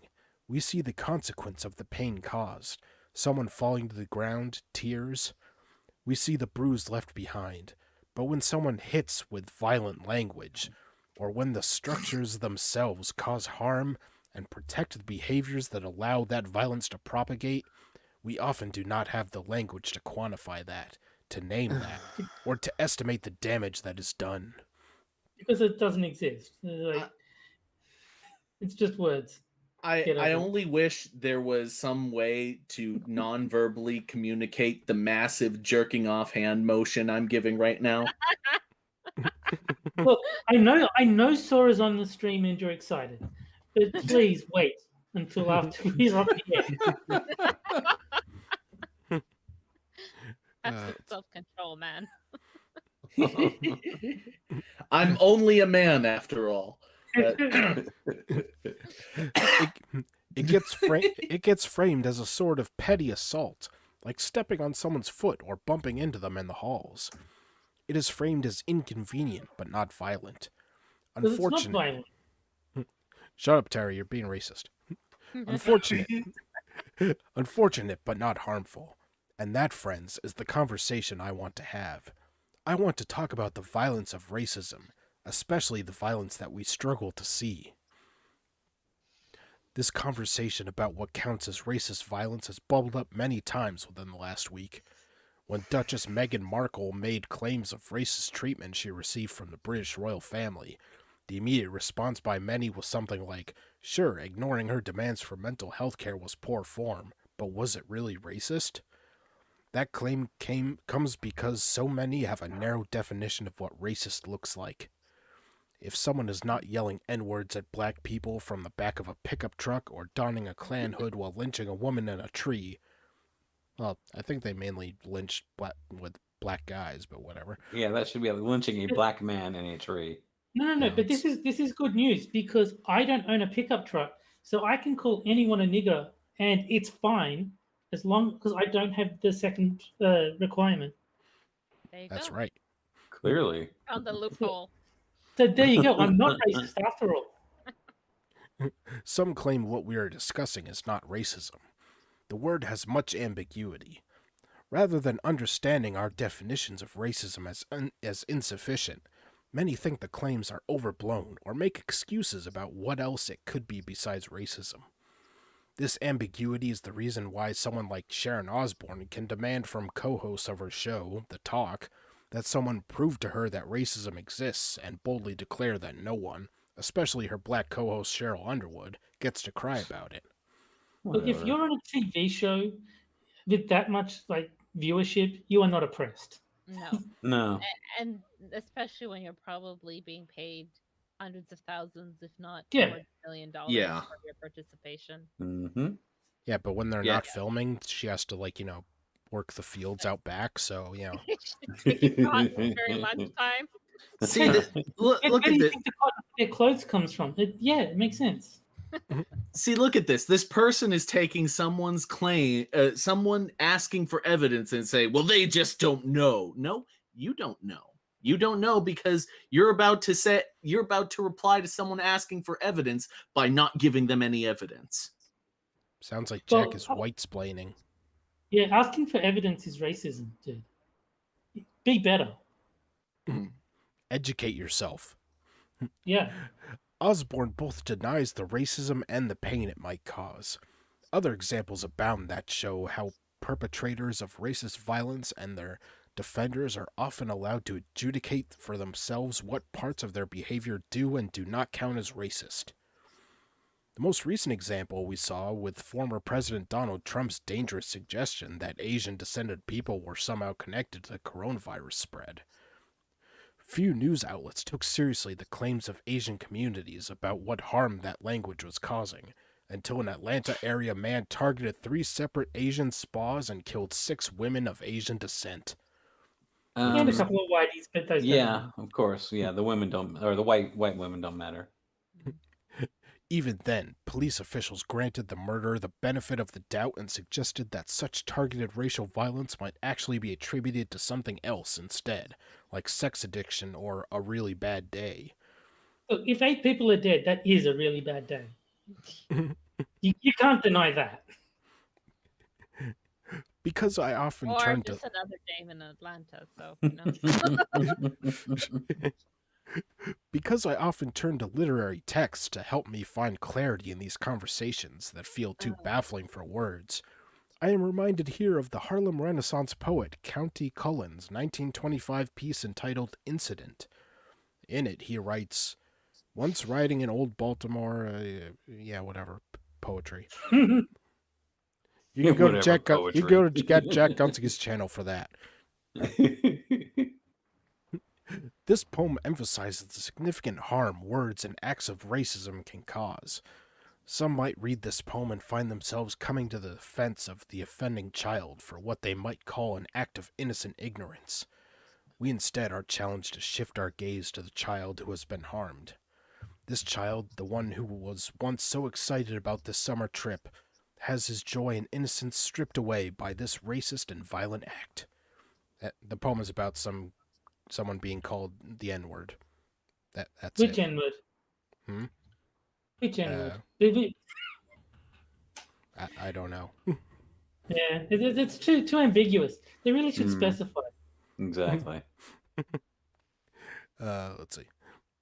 Racism, even just in the form of a word, transforms the consciousness of those who have been attacked by it. It distracts, it steals, it hurts. But everybody hurts sometimes. Damn it. I mean, he's got a point. As I think about that student at my school, I wonder what she and her teammates have been distracted from, what they had stolen from them, how they have been hurt. Rather than remembering college as a period of self-discovery, new friendships, and a sparked joy for learning, she will most remember this time for the incident she experienced. Mm-hmm. Or maybe she has a spine and she'll get over this incident and move on with her life and have the good opportunities you wanted her to have. No, sorry, you weren't listening. This is a black person. Yeah, she's scarred for life. Let's see. Damn it, Sora, you made me lose my place. Sorry. You and your racism. Damn gypsies. But you should adopt them. Yes. She will steal your kids. Her ability to play the sport she loves was stripped away by sanctions related to her audacity to bear the anger of her assault proudly and unbent. She punched a kid. It is worth noting, too, that those sanctions happened because those in power failed to adequately see the significance of the harm that had been done to her. Her ability to focus on learning in her classes, the primary purpose of her college enrollment, now significantly impaired because of demands for her to retell and recount her experience to every administrator and news outlet that calls, to defend and justify her response to those who cannot quite tell if what happened to her really counts as racism.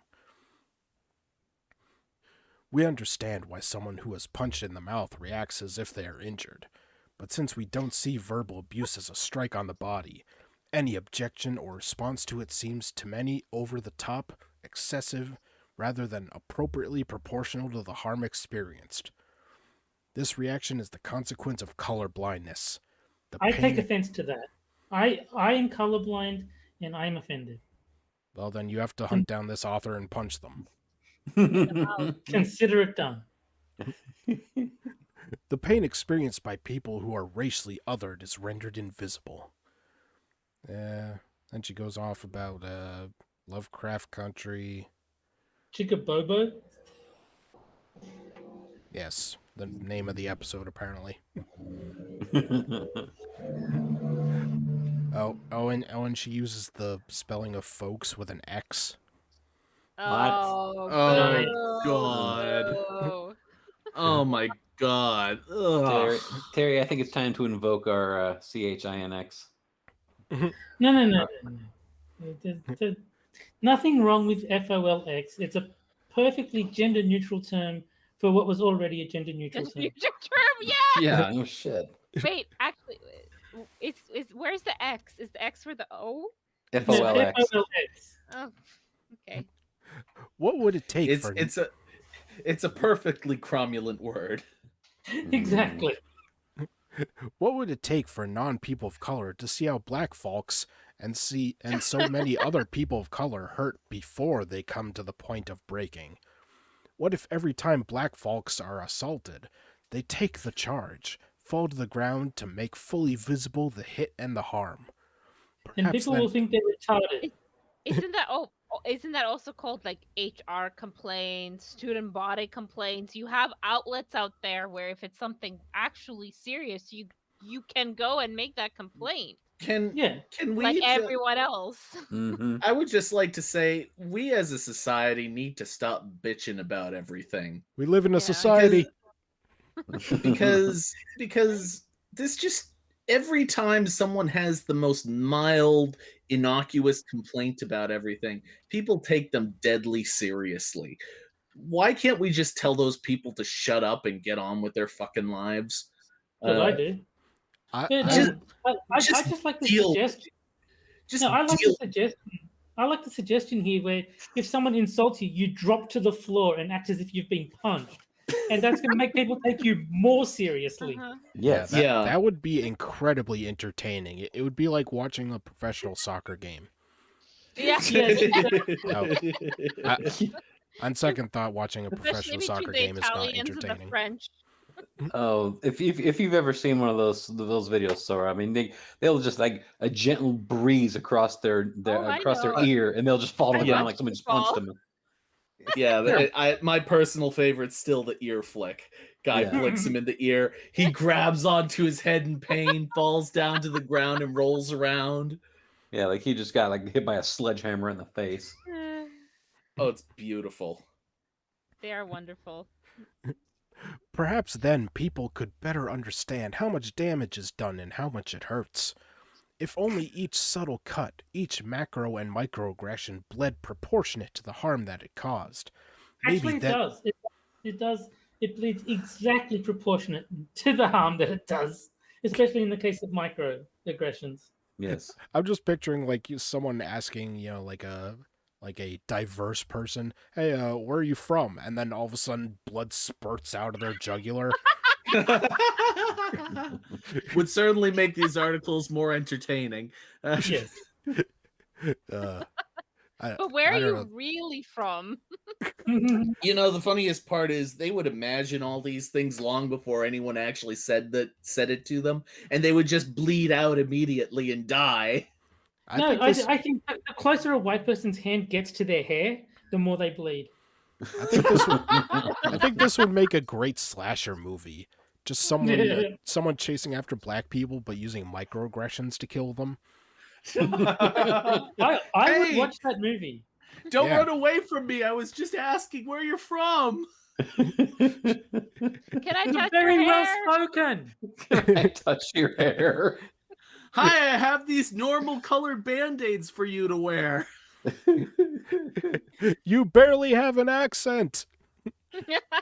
I have gift wrap I want to give you. Someone get in touch with Mike Nelson. You read surprisingly well.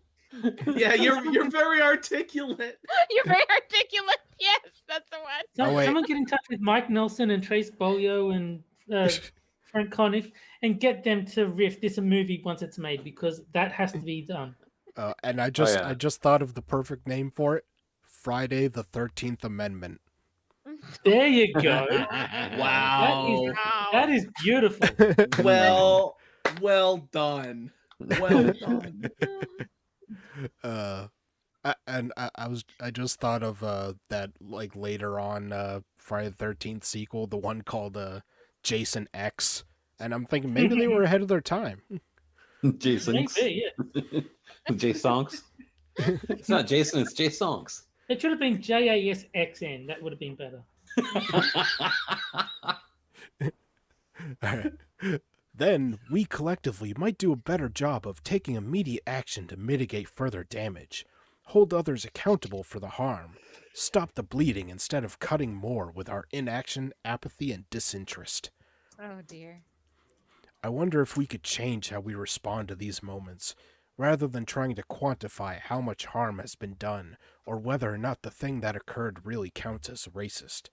I wonder if our first step could be just to stop and acknowledge that someone has been hurt.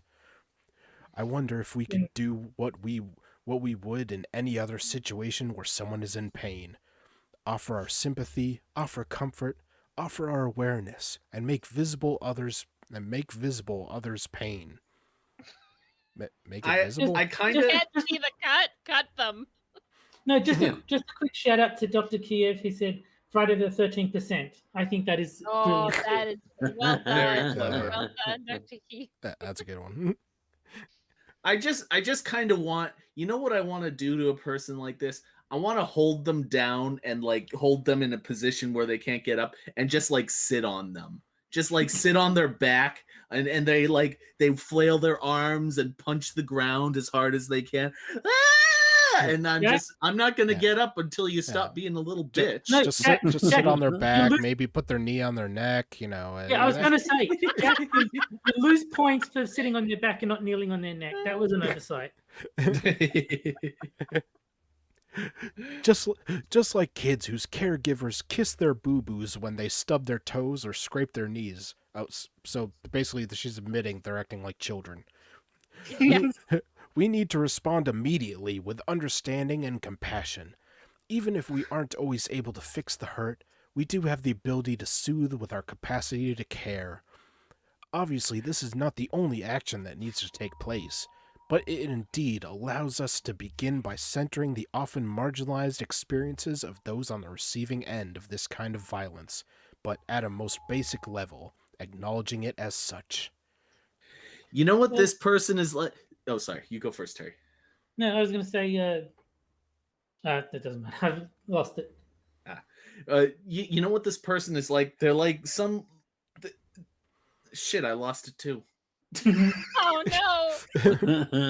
No, I was going to make something about up yours nigger, but I can't remember I can't remember the context with which I was going to phrase it.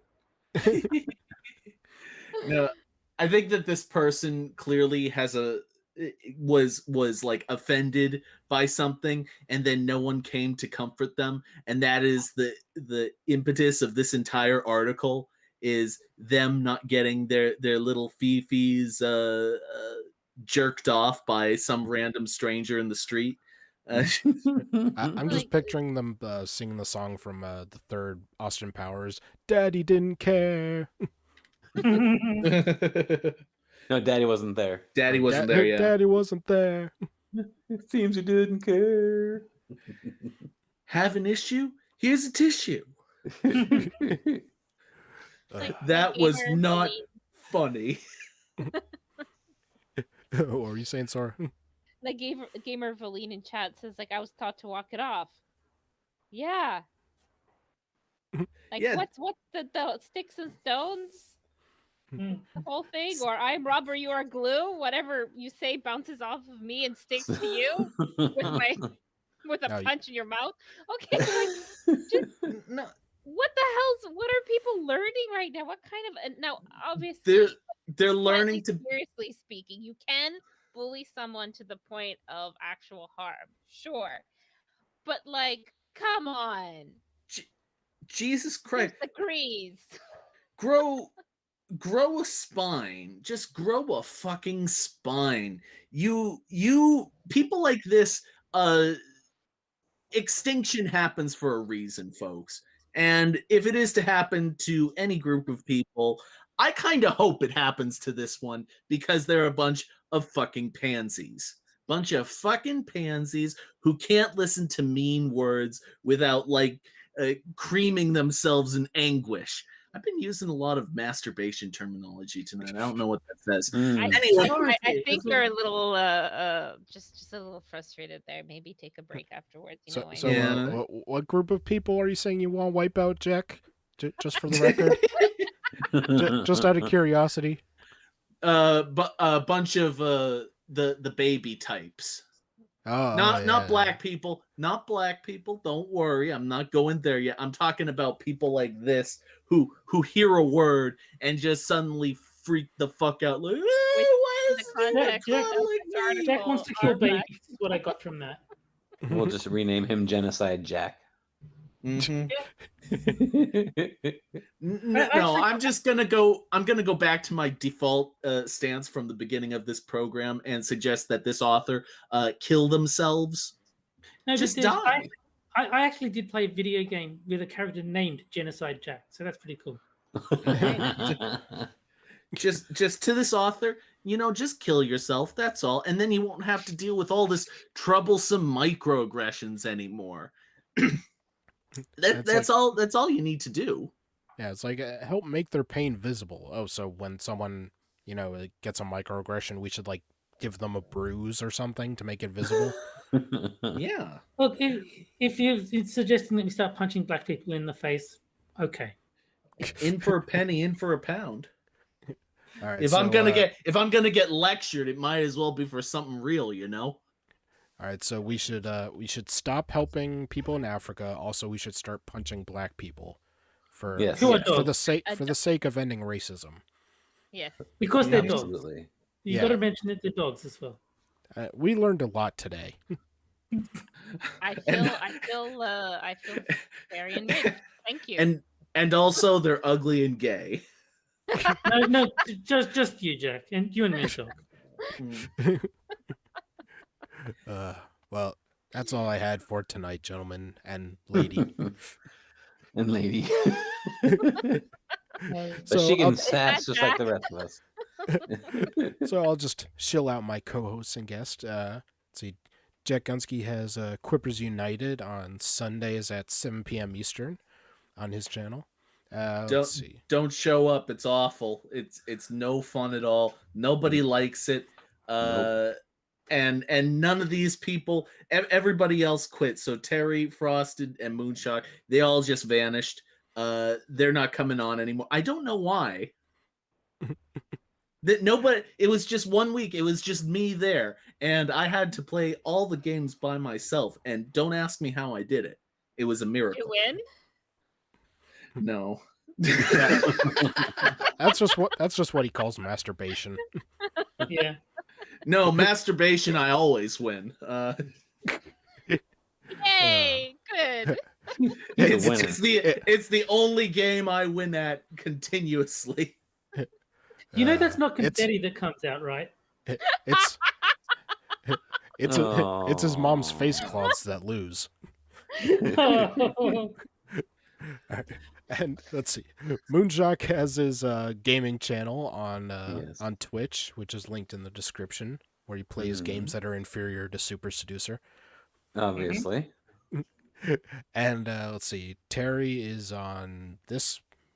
He's on Six's sober stream when he's not hosting it, and he's on Johnny Hellcat streams. He's on Quippers United. He's on Minions of the Zoo on Delahaye's nights. And is that it? That's it. All right. And anything you want to shill, Sora? I am on Minions every once in a while, mostly on Saturdays, which is the Harry Channel's hosting nights. You can find me there most often. But other than that, I flitter around here and there as I get invited to things like today, which was lovely. It was really good time. Liar. Yeah. You don't have to lie to preserve our feelings. You will not tell lies, or you must not tell lies. I wouldn't dare. All right. Well, we'll be on the same time next week, Fridays at 11:30 p.m. Eastern, and we'll see you guys next week. Yep. Bye, everyone. See ya. Good night. Leave me alone.